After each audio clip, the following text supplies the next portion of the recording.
Bom dia, boa tarde ou boa noite, professora Renália ou qualquer outra pessoa que estiver assistindo este vídeo. Eu me chamo Jackson e eu, juntamente com os meus colegas, estamos aqui para apresentar e falar um pouquinho sobre a coleta de dados qualitativos na matéria de metodologia da pesquisa. Este trabalho é formado por 6 indivíduos: João Gabriel, Laedno Pereira, Emanuel André, Júlio César, Jackson Bernardo e eu, Jackson Silvio. Mas, para coletar dados qualitativos de forma correta, é importante entender primeiro o que são dados, para a gente poder diferenciá-los entre as informações e conhecimentos. Uma definição simples de dados é uma coleção de informações organizadas, geralmente provenientes de experiências, observações, experimentos ou outras fontes semelhantes. Dados em si podem ser diversas coisas, como por exemplo números, palavras ou até imagens, especialmente se usados como medidas ou observações de um conjunto de variáveis. Um exemplo para ajudar a entender a diferença entre dados, informações e outros conhecimentos é só você pensar na altura do Monte Everest. A altura em metros é um dado, é uma medida direta. Já um livro sobre geografia do Monte Everest contém informações, porque são dados organizados e interpretados. Já um guia sobre como chegar ao topo do Monte Everest é um tipo de conhecimento, pois é uma aplicação prática de informações para um propósito específico. Em pesquisas não qualitativas, o papel do pesquisador pode ser simplesmente ler dados usando instrumentos como medidores. Por exemplo, medir a temperatura ou a pressão atmosférica. No entanto, na pesquisa qualitativa, o pesquisador é o próprio instrumento de pesquisa. Ou seja, os dados coletados dependem de como o pesquisador observa, interpreta e reporta.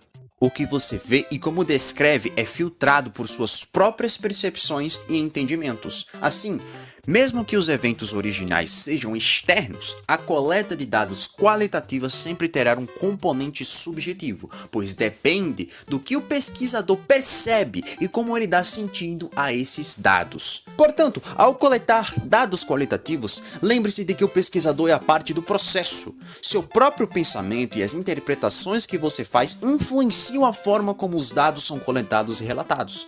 Isso torna a coleta de dados qualitativos mais sensível ao contexto e às percepções do pesquisador, diferenciando-se da coleta de dados mais objetiva da pesquisa não qualitativa.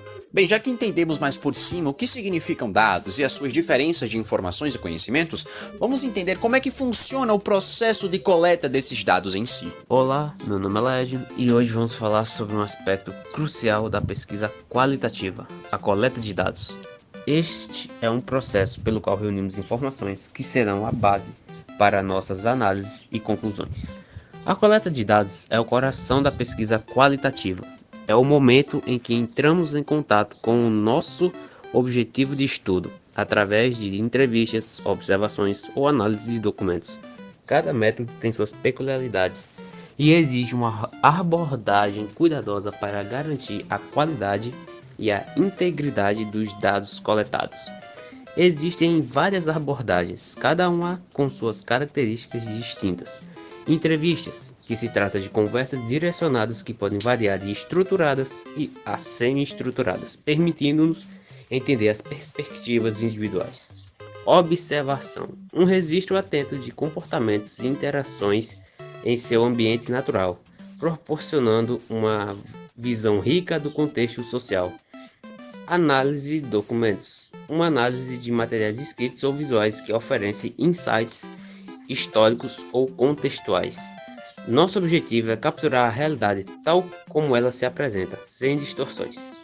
Para isso, precisamos estar atentos e preparados para lidar com a complexidade do comportamento humano e com a riqueza das interações.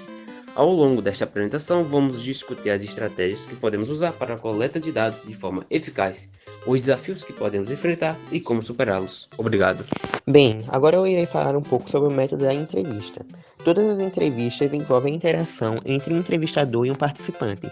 Estas entrevistas podem assumir muitas formas, porém todas elas se enquadram em dois tipos: as entrevistas estruturadas e as entrevistas qualitativas. Nas entrevistas estruturadas, o pesquisador irá seguir 3 passos. Primeiramente, ele irá usar um questionário pré-definido para listar todas as perguntas a serem feitas. Em seguida, ele adotará formalmente o papel de entrevistador, tentando obter o máximo de respostas do entrevistado. E por fim, ele tentará ter o mesmo comportamento e conduta ao entrevistar os outros participantes.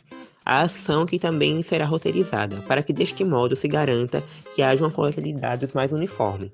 Além disso, esse tipo de pesquisa tende a favorecer certos tipos de pergunta, ou seja, perguntas limitadas que apresentam respostas predefinidas pelo pesquisador, também conhecida como perguntas fechadas. Dadas todas essas condições, se um estudo usa apenas entrevistas estruturadas, é mais provável que ele seja um levantamento ou uma pesquisa de opinião, não um estudo qualitativo. A seguir, temos as entrevistas qualitativas.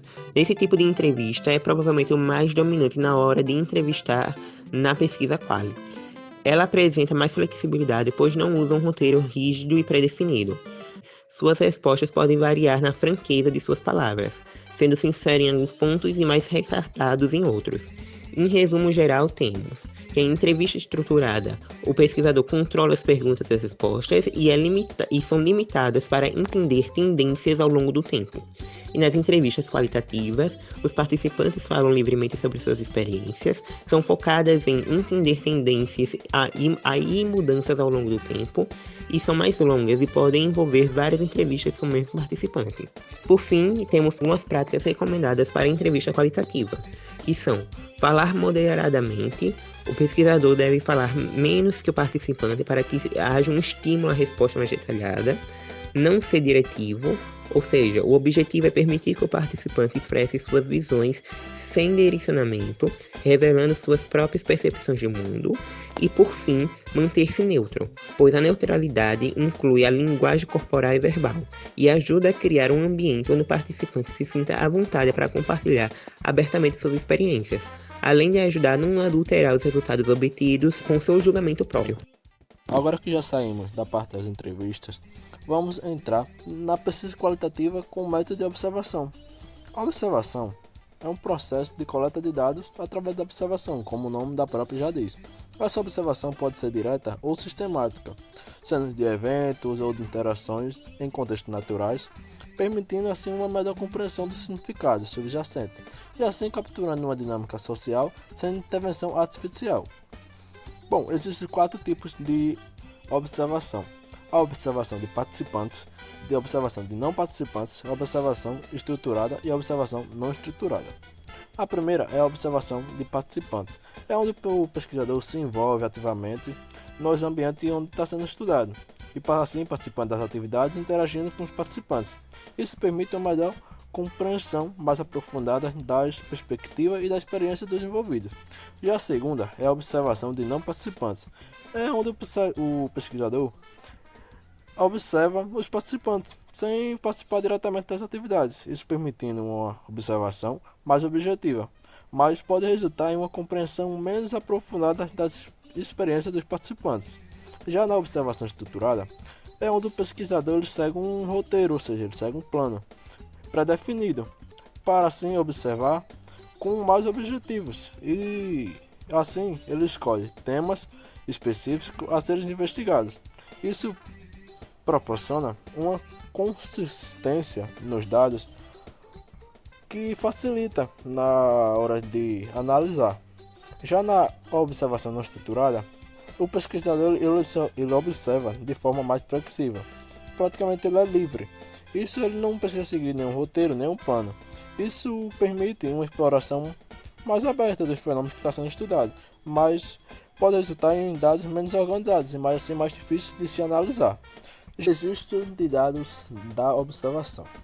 Os métodos de registro de dados da observação eles podem variar, mas geralmente incluem anotações escritas, gravações de vídeo ou áudio, e uso de tecnologias específicas, como aplicativos de registro ou dispositivos de gravações. Esses métodos de pesquisa permitem que os pesquisadores capturem e documentem os eventos ou interações observadas, para assim eles possam analisar posteriormente. Agora, sobre as questões éticas, é essencial, pois assim você vai ter o consentimento dos participantes e preservar sua privacidade. Além disso, a imersão do observador no ambiente de estudo é essencial. Para quê? Para que possa capturar dados precisos, enquanto a neutralidade garante uma interpretação imparcial dos eventos observados. Esses aspectos garantem a integridade e validade dos dados coletados na pesquisa qualitativa. Agora vamos abordar a viabilidade e confiabilidade na pesquisa qualitativa com método de observação.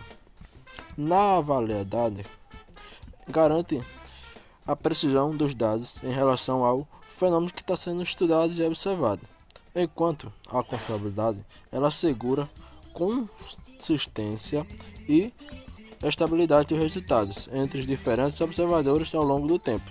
Ambos são essenciais para garantir a qualidade dos dados da pesquisa qualitativa. Agora, citando um exemplo prático de observação, seria um pesquisador observando as interações sociais em um parque público, assim registrando comportamentos e padrões de atividade sem interferência no ambiente. Eu vou falar sobre os processos de coleta e examinação na pesquisa qualitativa. Primeiramente, a gente precisa definir o que é coleta na pesquisa. Coleta na pesquisa se refere à acumulação ou acúmulo de objetos relacionados ao tema de estudo, como documentos ou artefatos históricos. A maior parte da coleta ocorre enquanto ainda se está no campo, mas também pode-se conseguir esses objetos por meio de outras fontes, como bibliotecas, acervos históricos ou fontes de base eletrônica. Os objetos coletados são muito úteis para a pesquisa, já que eles geram uma variedade de dados verbais, numéricos e gráficos importantes. Esses dados podem ser sobre o ambiente físico e social, como por exemplo uma fotografia com membros de um grupo social que está sendo objeto de pesquisa, ou também dados sobre coisas não diretamente observáveis, como a política de uma organização representada por meio de documentos. Cartas pessoais, obras de arte, registros sobre estatísticas populacionais, registros criminais e manchetes de jornais são alguns exemplos de objetos que fornecem informações contextuais. Os diários dos participantes e fotografias tiradas pela equipe também podem ser considerados objetos, se esses forem úteis para a realização da pesquisa. Por mais que seja importante coletar esses objetos, fazer isso demanda muito tempo. Por isso, é importante saber dedicar uma boa quantidade de tempo para essa coleta, para não acabar passando tempo demais ou de menos fazendo isso. Para realizar essa coleta de forma produtiva e eficiente, primeiro devemos procurar e ter uma ideia da quantidade de material disponível para coletar e documentar. É importante levar em conta também a dificuldade que vai ser enfrentada para se conseguir esses documentos. Após isso, deve-se decidir se é necessário conseguir todo o material ou se apenas uma amostra será suficiente para a contribuição na pesquisa. Segundo, após realizar uma coleta básica, devemos revisar os dados resultantes. Depois disso, precisamos decidir se o material atual será útil e central para as pesquisas comparado com outros dados que a equipe vai coletar no futuro. Ao fazer isso, fica claro ou não se devemos dedicar mais tempo coletando mais objetos para ajudar na realização da pesquisa. Na pesquisa qualitativa, uma grande parte das informações deve ser procurada pela internet.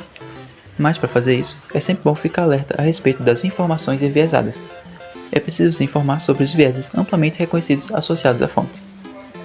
Artigos de jornais, por exemplo, podem ser muito úteis para uma pesquisa, mas é importante analisar os vieses e a reputação política associados a eles para trazer apenas informações verídicas sobre o assunto. Outro exemplo são relatórios de governo, que geralmente tendem a esconder dados negativos sobre a gestão, portanto também devem ser utilizados com cautela. Os objetos coletados na pesquisa podem reduzir os desafios na reflexividade, pois não foram influenciados pela investigação. Entrevistas qualitativas, por outro lado, são reflexivas em dois sentidos, tanto pela influência do entrevistador sobre o participante, quanto pelo impacto do participante sobre o entrevistador. A observação pode ter um efeito reflexivo unidirecional. Documentos e artefatos coletados não sofrem reflexividade, mas sua motivação e possíveis inclinações devem ser consideradas ao usá-los na pesquisa. Meu nome é Manuel e eu vou falar da importância da coleta de dados sobre sentimentos na pesquisa qualitativa. Na pesquisa qualitativa, os sentimentos desempenham um papel fundamental na compreensão das experiências humanas. Coletar dados sobre sentimentos dos participantes permite uma análise mais profunda e contextualizada dos fenômenos estudados. Definição de sentimentos. Quando nos referimos a sentimentos na pesquisa qualitativa, estamos falando das emoções, percepções e experiências subjetivas dos participantes. Esses sentimentos podem variar desde a alegria e a gratidão até tristeza e o medo, e são essenciais para capturar a riqueza das experiências humanas. Relevância dos sentimentos. Os sentimentos fornecem insights valiosos sobre como os participantes percebem e interpretam eventos, situações e interações. Eles ajudam os pesquisadores a entender como não apenas o que aconteceu, mas também como as pessoas se sentiam em relação aos acontecimentos. Isso adiciona profundidade e nuance à análise qualitativa. Métodos de coleta de dados sobre sentimentos. Existem várias técnicas para coletar dados sobre sentimentos na pesquisa qualitativa. Isso pode incluir entrevistas em profundidade, onde os participantes são convidados a expressar seus sentimentos livremente, observação participante, que permite aos pesquisadores observar as expressões emocionais em contextos naturais, e diários emocionais, onde os participantes registram seus sentimentos ao longo do tempo. Exemplos de pesquisa qualitativa, com foco em sentimentos. Estudos de caso e pesquisas qualitativas frequentemente destacam a importância dos sentimentos na compreensão de diferentes fenômenos. Por exemplo, uma pesquisa sobre o impacto do bullying nas escolas pode relevar não apenas os efeitos físicos e psicológicos, mas também os sentimentos de isolamento, medo e desamparo experimentados pelas vítimas. Considerações éticas. Ao coletar dados sobre sentimentos, é crucial garantir a privacidade e o bem-estar dos participantes. Os pesquisadores devem respeitar o anonimato e a confidencialidade, além de obter consentimento informando dos participantes antes de explorar questões emocionais sensíveis. E para concluir, a coleta de dados sobre sentimentos na pesquisa qualitativa é essencial para uma compreensão completa e holística das experiências humanas. Ao reconhecer e explorar os sentimentos dos participantes, os pesquisadores podem capturar a complexidade e a riqueza das narrativas individuais, enriquecendo assim a pesquisa qualitativa. Estas foram as referências utilizadas para fazer a elaboração deste vídeo. Bem, este foi o nosso vídeo sobre a coleta de dados qualitativas. Espero que você tenha gostado, espero que você tenha aprendido como é que funciona esse processo de coleta e como ele é fundamental para a pesquisa qualitativa. Muito obrigado pela sua atenção. Merecemos um 10, companheiro.